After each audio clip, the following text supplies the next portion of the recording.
Guys,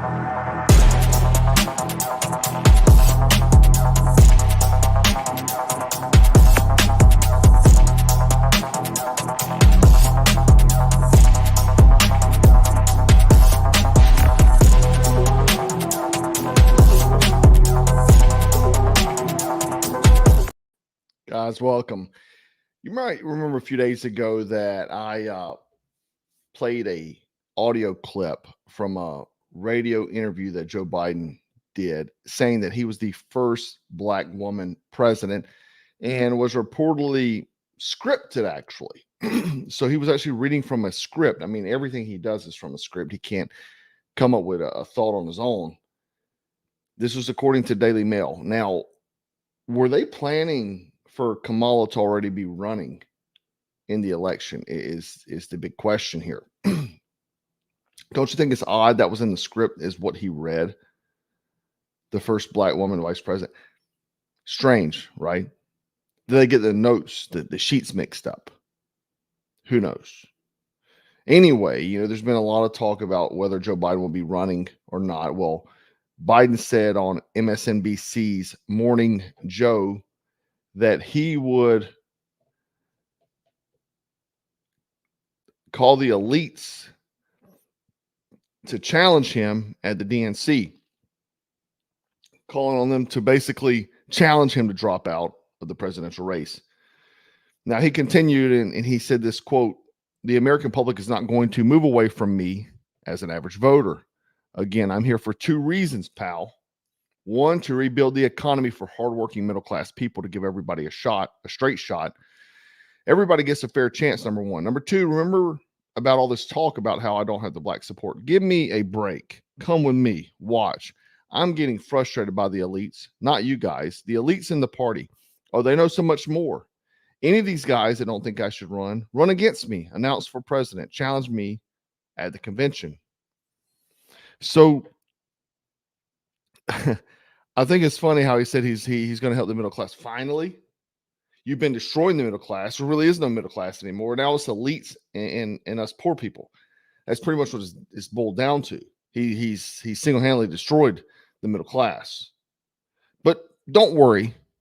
MSNBC's host Joy Reid said she'd vote for President Biden even if he was in a coma. Now, you may chuckle at that. But what she's really saying, it wouldn't matter anyway. He's not really in charge. It's already came out that there's a team of people that guide Joe Biden on everything. So there's puppet masters. He has a whole group of them that basically tell him what to do, what to think, what to say. He's not running anything. They're just keeping him alive. It's like Weekend at Bernie's, right? Now, the big news in the title of this video is these migrant shelters, what they're calling bomb shelters. Oh, before I go to that, let me show you this.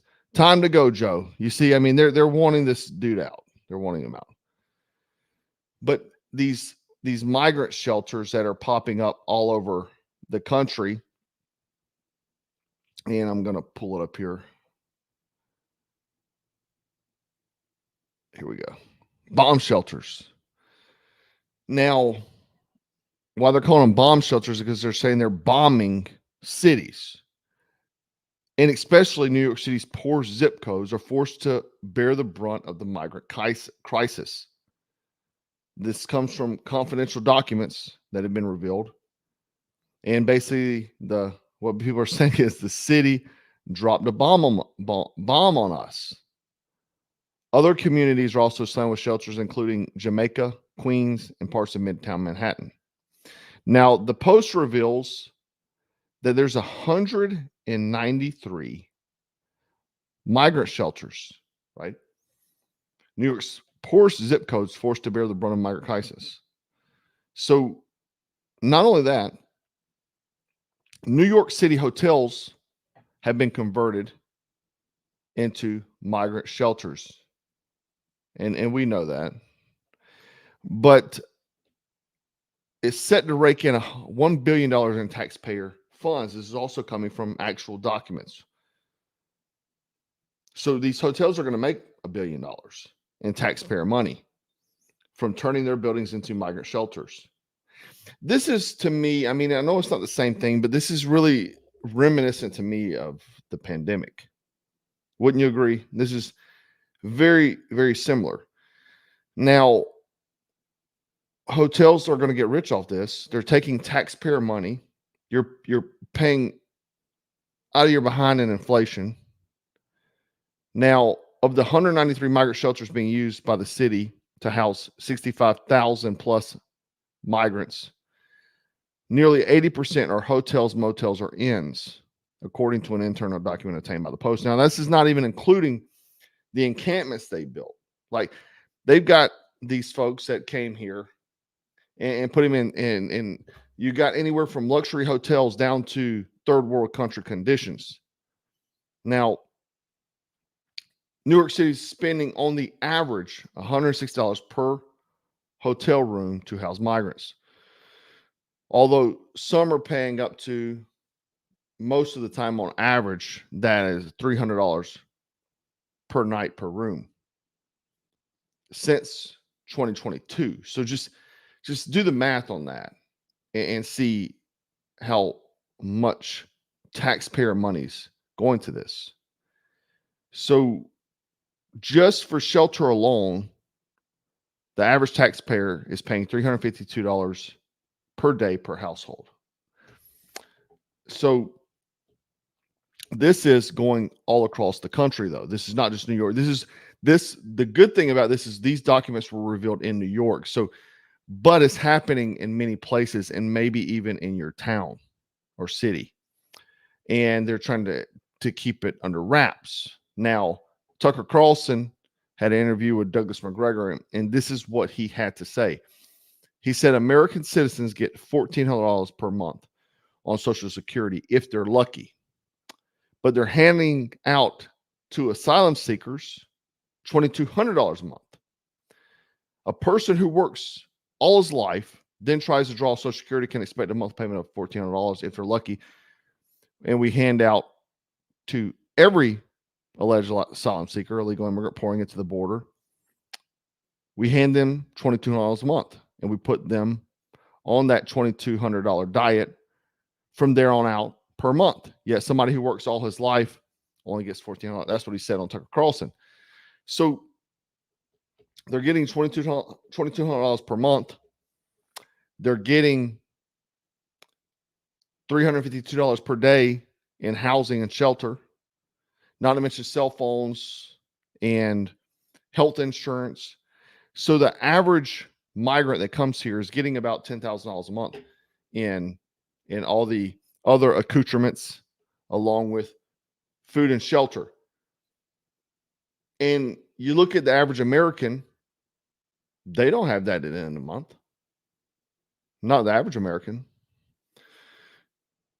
You look at the senior citizens that are struggling to survive now off their Social Security. I mean, I would hate to know, and some of you guys watching, please tell me how your life conditions are on Social Security right now. I know I got some folks on there. I guess somebody did the math. It's about $8,000 each a month. I didn't want to stop and take a break and break out my calculator. I'm not good at math. I'm a Marine, so. But it's absolutely insane. And you may say, why would they be giving them all this money? They're not even American citizens. And you have to ask why. Well, to me, it's reminiscent of 2020. All of this is. It's just a different play. The Cloward-Peven strategy, tactics, whatever you want to call it. I just noticed the same, it's like the same air from 2020. Do you feel the same? Tell me in the comments. I feel it happening. But maybe because the fix is in. Joe Biden's not wanting to go out. And this is why I told you guys a few weeks ago, if you've been watching, you should watch every video, every single one of them. Don't skip one. Because I have people come in and they say something I've already said. But the thing is that if you look at a PACE plan, and we're just talking about standard military operations, primary, alternate, contingency, emergency, these boys are probably much deeper than that. They have strategies and plans for any contingency.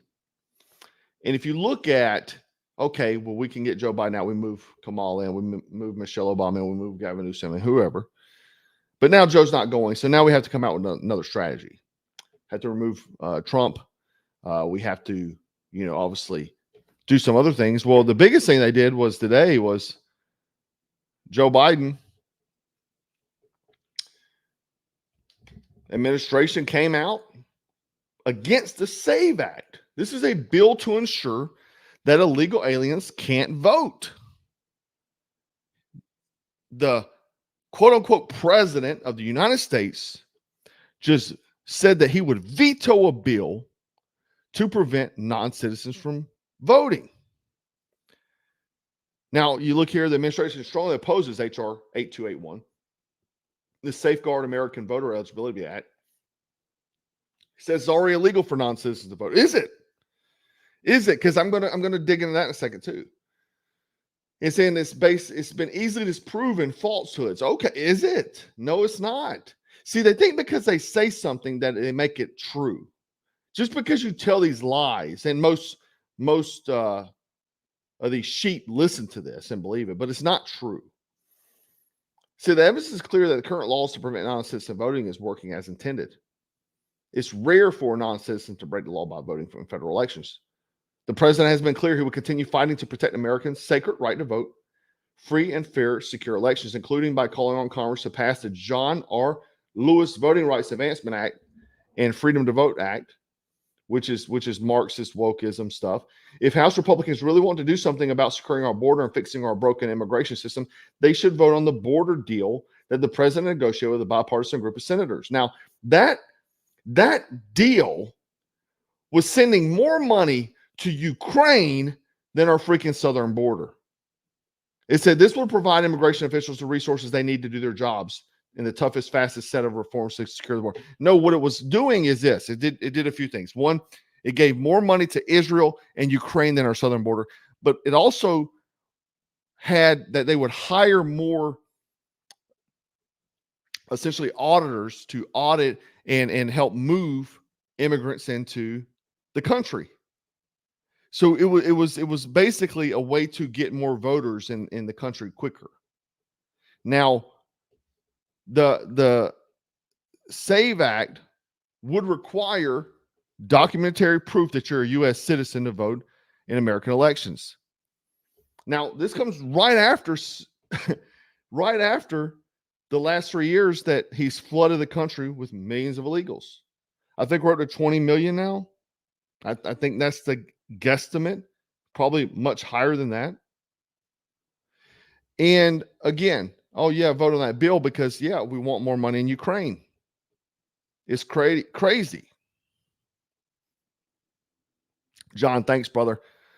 Special Operations Equipment Party Saturday. Everyone's welcome. So attend it if you can. John's good people, good brand. Check him out. He also has a YouTube channel and all other social medias as well.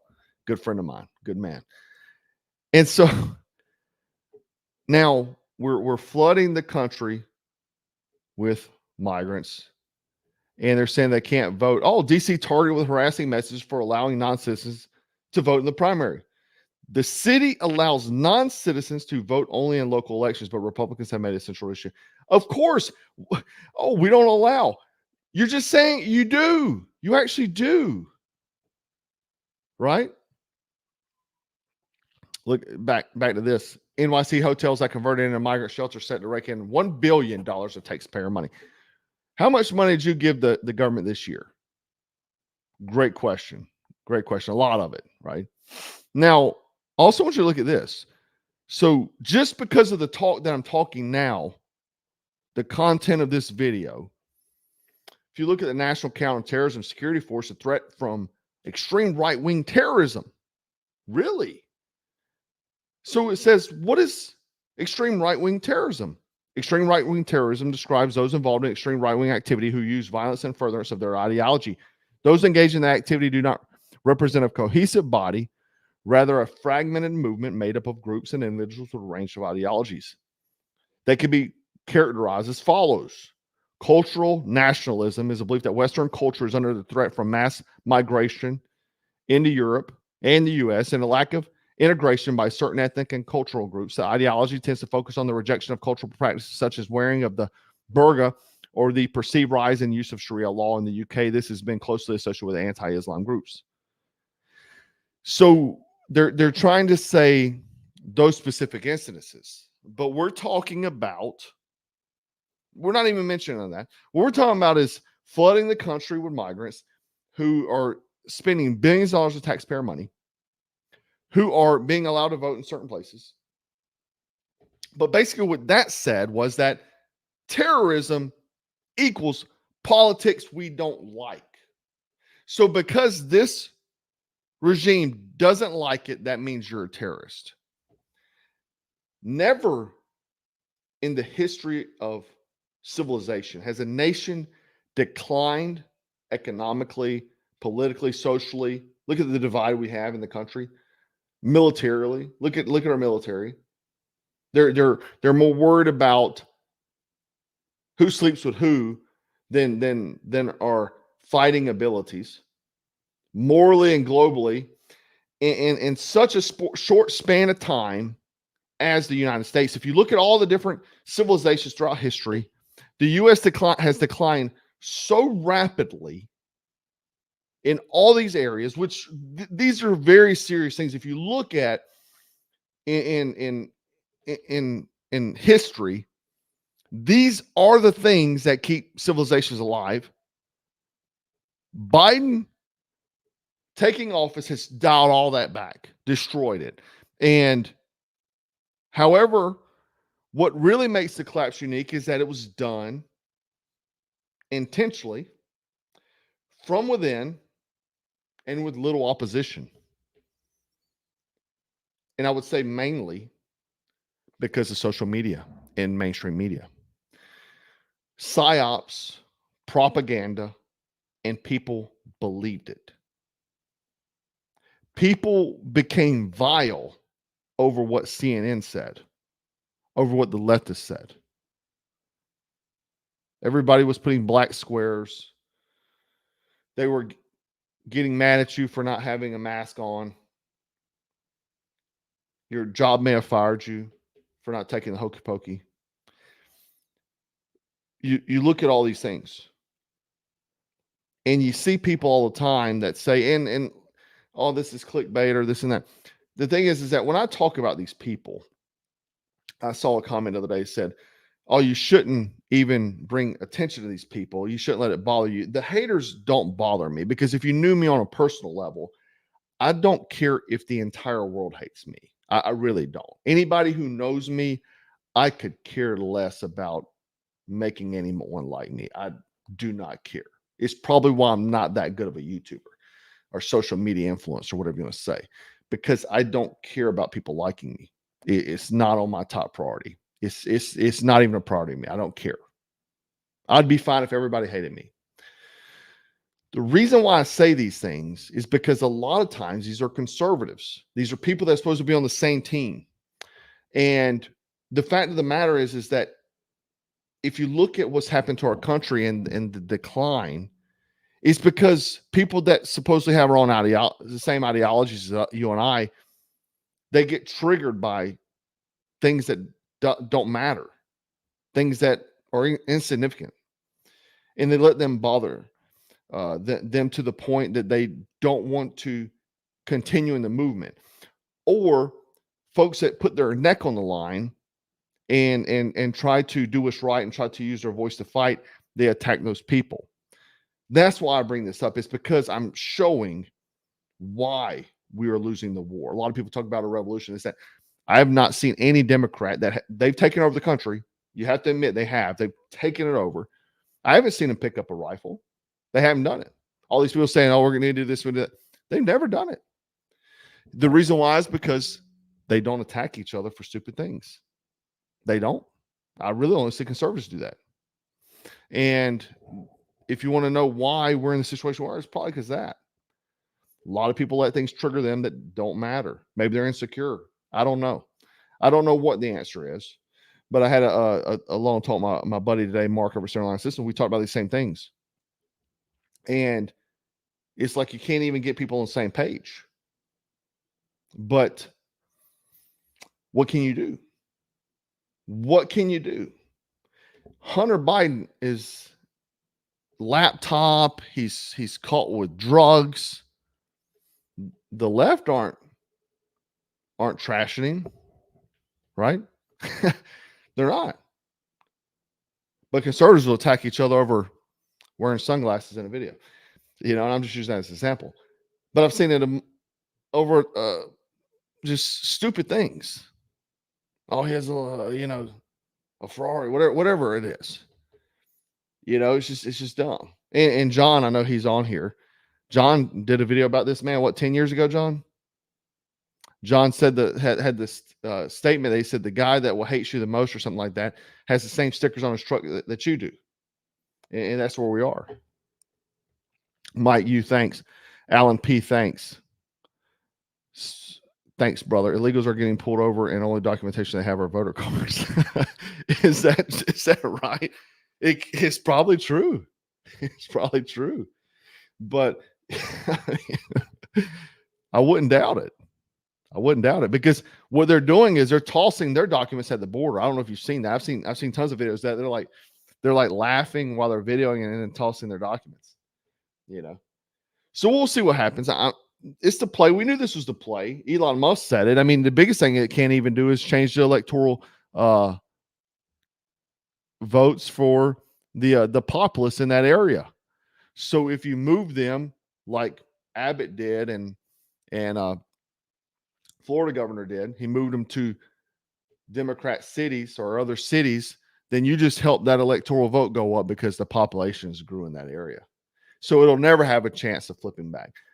But probably a good thing is you moved them out of the red areas, because I think that's probably was a big play as well.